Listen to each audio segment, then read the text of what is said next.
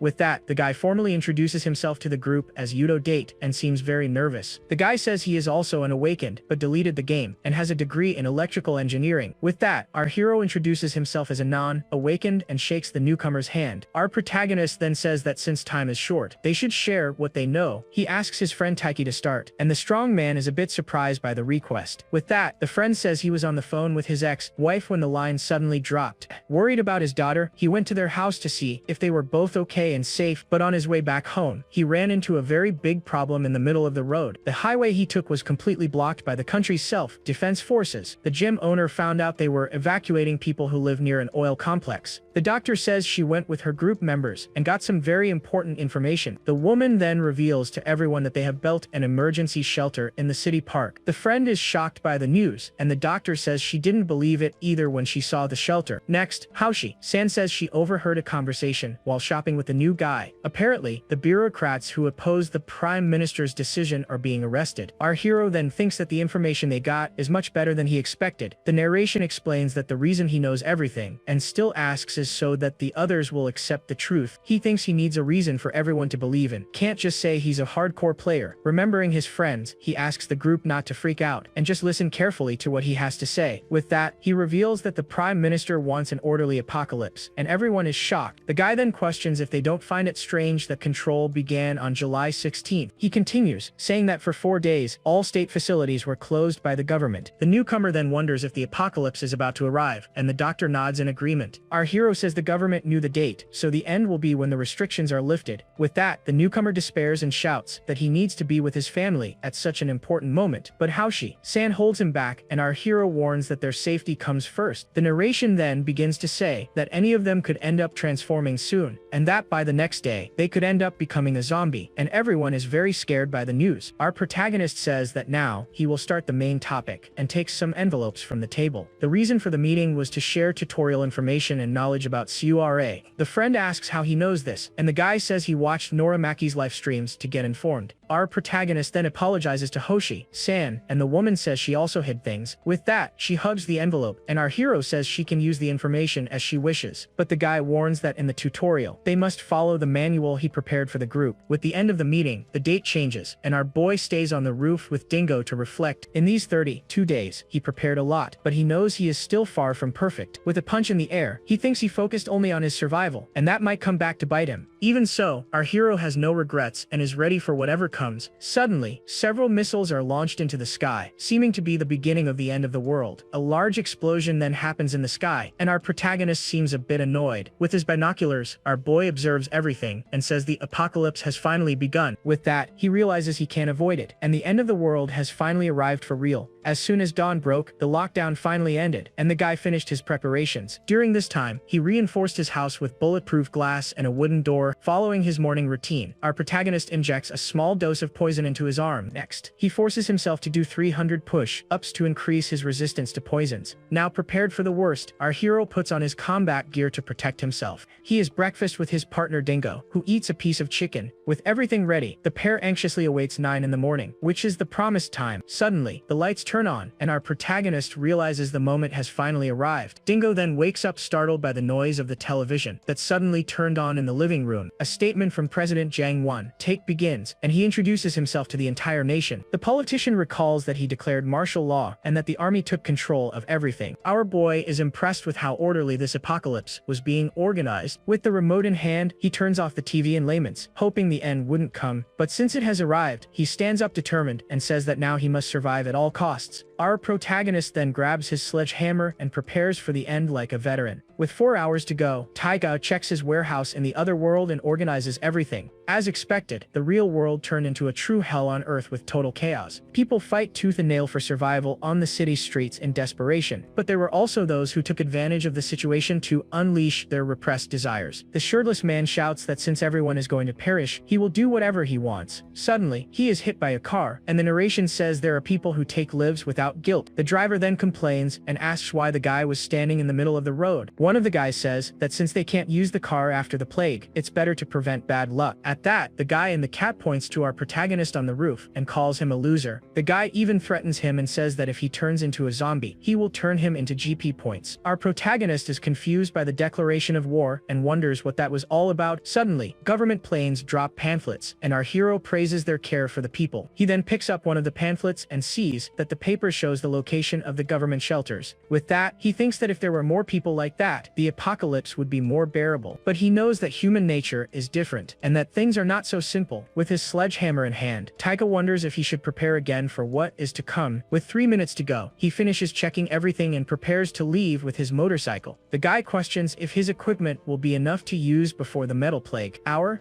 protagonist then reviews the route he memorized to collect items around the city. He looks at his watch, worrying if he forgot to remove any metal items before the plague. With a sigh, our hero thinks he is acting with exaggerated security paranoia. The guy then puts on his helmet because he has done everything he could, and now it's 1 in the afternoon. From now on, our protagonist knows he can only pray that everything goes as planned. With that, he starts his motorcycle and sets off on his mission as the spores arrive in South Korea. On the streets, a man screams for help as he is surrounded by people who have turned into zombies. The transformation is painful, and the man screams in agony as he is infected by the spores. Several people then begin to writhe on the ground, transforming into zombies with red eyes. The new creatures then scream with their glowing eyes, ready to hunt their first victims. Our boy rides his motorcycle through the streets and observes the new zombies that have appeared. He notices that the number of zombies is much smaller than he expected and continues on his way. With this, he understands that most people did not leave their homes for the apocalypse. Our protagonist then sees a family that has turned into zombies and is very disgusted by the scene. Looking in the rearview mirror, he realizes there are still people who have not turned into zombies. Our hero then accelerates into and thinks that for now, it's better if things stay this way. He continues riding at high speed through the empty streets of the apocalyptic city. The guy thinks that while he collects items, the survivors would only get in the way of his plan. Arriving at a pharmacy, he celebrates his luck because the glass door is not locked. Without wasting time, our boy uses his sledgehammer and breaks the pharmacy door with one blow. Once inside, he opens his dimensional gate to start collecting supplies. With that, he knows he needs to move fast and starts grabbing all the items he can find. The guy then grabs several medicines because the spores take a while to dominate the zombies. If he loots everything in this time, he can avoid unnecessary fights and stock up on many items. On the other side of the portal, Dingo is confused, watching items fall from the dimensional portal. Suddenly, a mountain of medicines falls on the pup, who gets buried under the items. With the pharmacy empty, he checks his watch and wonders if he can keep up this pace. He thinks that maybe he can finish everything much faster than expected, but upon arriving at the next location, he realizes he spoke too soon and that it won't be so easy. Our protagonist then faces a double locked door and questions if this is for real. He says he was expecting something like this and takes an oxygen cylinder from his back. With that, Tsukiyama reveals that he also brought an oxygen cutter for these emergencies, but upon turning on the tool, he realizes it is much louder than he thought. With a worried look, he thinks that even with reduced tracking, this is a great danger. Suddenly, several zombies approach him from behind. Attracted by the loud sound of the tool, our hero then realizes that the cute zombies are coming towards him, ready to attack. He remembers seeing similar zombies during the Russian ship incident. Our protagonist knows that the initial zombies are weak because they haven't fed yet. With that, he realizes that the nerf they received has left them at a very low power level, so any newbie can easily handle them if they know their weak points. Without wasting time, Taiga charges and hits the zombies with his sledgehammer without any mercy. Reality seems to have a much lower difficulty than the game, which is a great advantage. With that, our protagonist gains 2 points for each zombie he defeats on the street. Even with this ease, he wonders what he should do with the rest of the zombies. Normally, the standard tactic would be to lure them into an alley and eliminate them one by one, but at the moment, he can't leave because he is busy opening the pharmacy door. Our hero then thinks that since he has the oxygen cutter with him, he can use it. He decides he will take them all down at once without running away. Our protagonist then warns that he was only avoiding the zombies to not waste time. He didn't want to waste his precious collection time, having to fight them now. With a precise blow, he hits the zombie right in the face, showing his strength. He states that he wasn't avoiding the fight out of fear, attacking the zombies without hesitation. Even surrounded by the creatures, our protagonist remains calm and prepared to fight. The guy then steps back and asks the zombies to think more carefully about this. Our hero says that someone with 5,500 hours of gameplay wouldn't lose, and would never be defeated by zombies that aren't even reinforced or goals. To make matters worse for them, the creatures weren't even in a large group. After finishing them all, Taiga admits that it was actually fun to fight a little. With the zombies on the ground, he lights his torch to finally open the shop door. Our protagonist then says he will send them all to the other side with a bang. After the fight, he finishes looting the hardware store and goes to the police station. Arriving there, he realizes the armory has already been looted and wonders if he arrived too late. But before getting disappointed, he sees several bodies scattered around the parking lot. Among the fallen, the guy finds a body that was carrying a large bag. Our protagonist then gets excited because he might have found something very valuable. Inside the bag, he finds everything he wanted, including weapons and a lot of ammunition to use. The moment he moved to the 4th collection point, he sped up his motorcycle. The zombies that slowly began to gather followed him through the city streets. Even with the pursuit, our protagonist did not worry about the creatures behind him. His perception and dexterity had greatly increased because of the items he had obtained. Along with his terrain ability from the hobgoblin, he managed to avoid them all easily. Arriving at the motorcycle shop, he laments that it seems everyone had the same idea. Our hero then stores the remaining ATV and various other goods in his portal. With that, Taiga checks his status in the other world to see his current attributes. He also takes the opportunity to rest a bit and clear any negative effects he had. Shortly after, the guy returns to the real world, ready to continue his collection mission. As he was about to go back to collecting supplies, he notices something strange. Suddenly, 2 guys on a motorcycle with a sidecar appear in front of our hero. The man in the sidecar shouts that if he hadn't awakened, he should have stayed home. He asks if our protagonist knows how long they have been looking for him. Without warning, the man launches a powerful electric attack towards our protagonist. Our protagonist dodges the attack and thinks the guy's obsession is an exaggeration. Not knowing what to do, he decides to open his dimensional portal to reposition himself. The aggressor tells his friend to watch the zombies and says that finishing off the guy will be easy. He kicks the air, asking if our hero is ready for his end. The guy says he won't be punished by the system, but realizes realizes our protagonist has disappeared. The blonde guy wonders where he went and thinks that the first takedown is just a warning. Even so, he has a bad feeling and questions what happened. Suddenly, the aggressor wonders if he can do whatever he wants with people in reality. Just then, Taiga appears from behind and grabs him, shocking the guy with his appearance. Our protagonist then asks why they attacked him, and the blonde guy answers angrily. He says our hero took something that was theirs, starting to talk nonsense. Before he finishes the sentence, our protagonist hits him with a punch right in the stomach. Lying on the ground, the aggressor hears our hero, giving him one last chance to redeem himself. Taiga asks him to stop hurting innocent people, but the guy scoffs and calls him a looter. The aggressor then claims they are the same and grabs a weapon to continue the fight. He calls him selfish trash and attacks with his weapon, full of anger and hatred, but the blow hits our hero's helmet and causes no damage to him. Taiga then agrees with the guy and says that honestly, he is right about that. He thanks him because now his mind is clear, and he knows he is trash like the aggressor. The blonde guy panics and begs for his life with a face of pure desperation. Our protagonist thinks that deep down, he didn't want to admit the truth to himself. Even after playing over 100 death matches, he receives 50 points for the victory.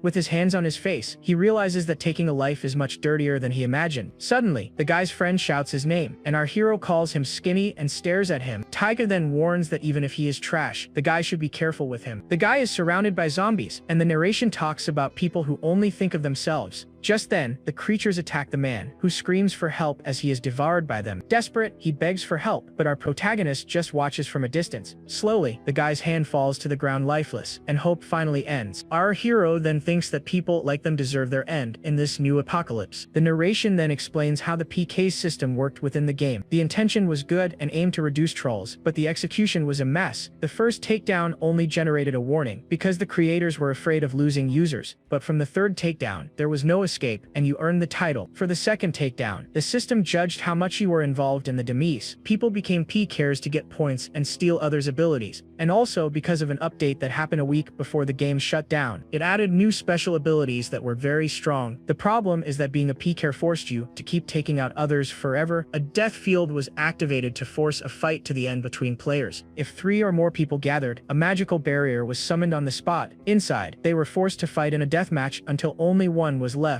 At first, this was an advantage for the PKer, but in the end, it became a problem. Once you became a PKer, your fate was completely sealed. Our protagonist then realizes that his heart does not have the beat of a PKer. With that, Taiga realizes that the PK system has not been activated because the tutorial has not started. This means that for a few hours, he can eliminate people without suffering the consequences, but our protagonist remembers that this is not a game and that he must also be crazy. So he decides to stop thinking nonsense and resolves to follow the plan he had already laid out. Our hero then says that his iron rule remains the same as always, and there is only one. And this rule is very simple: respond to injustice with more injustice without a second thought. That's why he decides that from now on, when he needs to take someone's life, it will be only at that moment, and immediately after, he closes his dimensional portal. Looking at his watch, he sees it is already 4:30 in the afternoon and laments the lost time. The guy thinks that going to the pesticide store was a good idea, but the zombies are getting in the way. Using his weapon scope, he sees that inside the place, there are survivors fighting among themselves. Suddenly, one of the guys gets angry with the situation and shoots an arrow, breaking the window. The guy in the red hoodie tells they get out a group to get out there while he asks nicely, but the leader of the other group calls him an idiot and asks what he just said. The one in red then threatens him, but the other guy just laughs and doubts he has the guts. The guy in red says they picked the wrong person to provoke and prepares himself. He shoots, saying that his specialty in the game was hitting other players. The arrow hits the other leader's shoulder, who screams in pain from the impact of the attack. His friends are shocked and ask if the archer has gone completely crazy. The archer and his girlfriend say that this is the apocalypse, and the law of the strongest prevails. The one in red then threatens them, and the injured leader decides it's better for them to leave. As they leave, the archer says it would have been better if they had left earlier. The guy is relieved, but suddenly he hears a scream coming from the group that just left. The injured leader shouts that he warned them about the zombies, and that now they are trapped outside. As a farewell gift, he throws a baseball bat at the window to break it. The noise attracts the zombies' attention, and the archer calls him crazy for shouting. Our protagonist observes through his binoculars the group fleeing desperately from the zombies on the street. He is impressed by the scene, thinking that guy gave him a rare spectacle.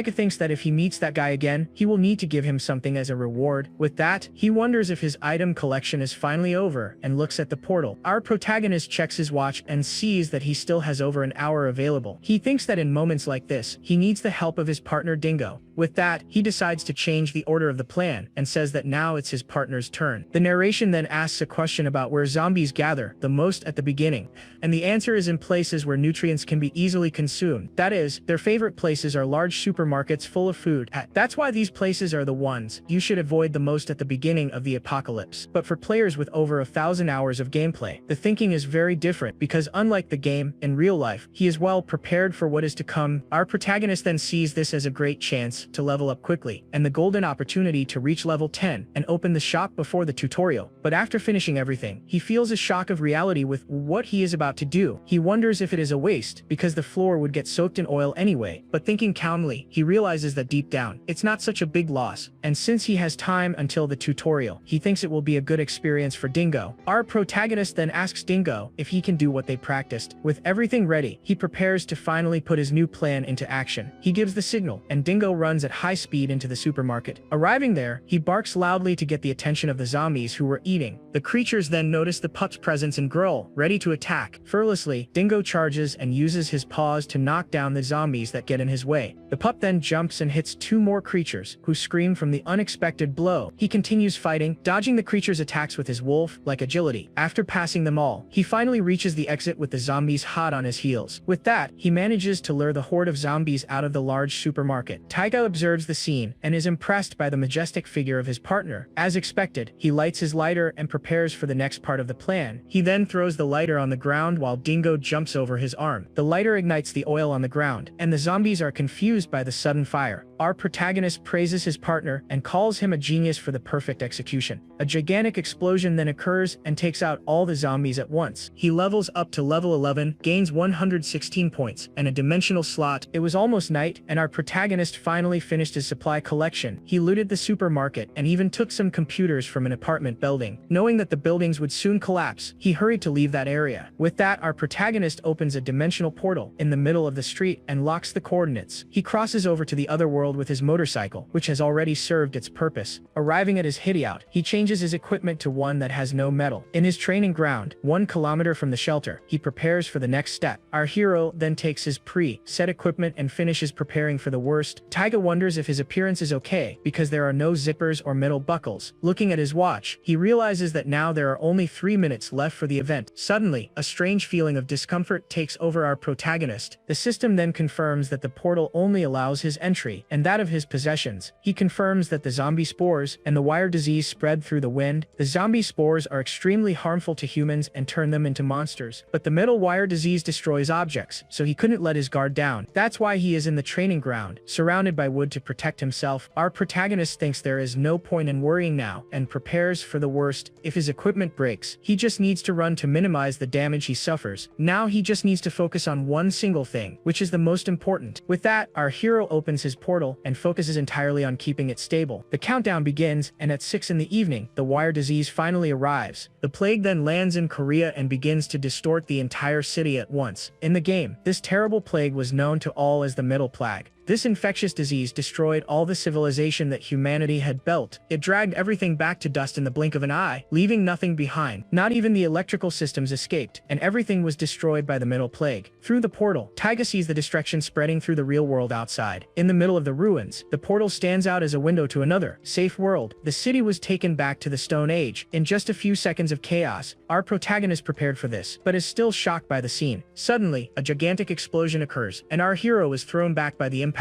He wonders if the explosion was caused by the army's ammunition depot nearby, but he soon forgets this and worries about the iron beads he has in his hand. With a sigh of relief, our protagonist sees that the metal sphere is still intact. However, he soon realizes that the situation is not as good as he imagined before. Looking at the destroyed city through the portal, he knows he cannot call this a good thing. Not knowing what to do, the guy decides to close the dimensional portal for now. Now the only thing he can do is follow his plan and prepare for the future, and it was with this thought that he walked back to his shelter, very worried. Arriving there, he finds the little creatures from before, who seem to be waiting for him. Taiga then asks why they came back, and the creatures offer roots to the guy. Our hero is confused and questions why they are suddenly giving giving him a root. He asks if this is an apology gift, and the little creatures nod in agreement, or if they want to trade the roots for more of that sweet potato jelly they ate. At that, Taika gets annoyed and says he tried to be nice, but they are already crossing the line. But upon closer inspection, he realizes that the little creatures are actually quite cute. Our protagonist decides to propose a deal to the little creatures. He explains that he doesn't need food, but rather strange and very special things. Our hero then sighs and realizes that maybe they don't understand what he means. Taika laments that no matter how smart they are, it is impossible to have a conversation with them. Suddenly, the little red creature picks up a branch with something black on the tip and raises it. Our protagonist is shocked and asks if they want to trade ore for the jelly. The creature then draws a trade on the ground and confirms our hero's proposal. With an excited smile, he says that if they bring things like that, the deal is on, but the little creature gets scared, and our hero apologizes for being a bit hasty. The leader then talks to his group, and they seem to be discussing the guy's proposal. The red creature points at him, and our protagonist understands this as an agreement. The system informs him that he has communicated with the swarm, and that the chief requests a contract. Taiga is confused because with Dingo and the frog, he didn't need any contract before. He wonders if intelligent animals cannot be possessed, and the system confirms. Our protagonist finds the contract strangely formal, but it is very simple. Since he has nothing to lose, he signs, and the system confirms that the swarm is his possession. Suddenly, the leader climbs onto his shoulder, and our hero is confused by the situation. He realizes that the creatures are already going to look for the ores from the contract, but before they leave, our protagonist asks them to wait a bit. The guy remembers that they came there because they were hungry and gets the sweet potato jellies. He offers the food as a signing bonus for the contract. The creatures then take the food and celebrate the agreement with our protagonist. As they leave, our hero warns them not to eat it and run away without bringing anything back. He says that if they betray him, he will ignore the apocalypse just to hunt them down forever.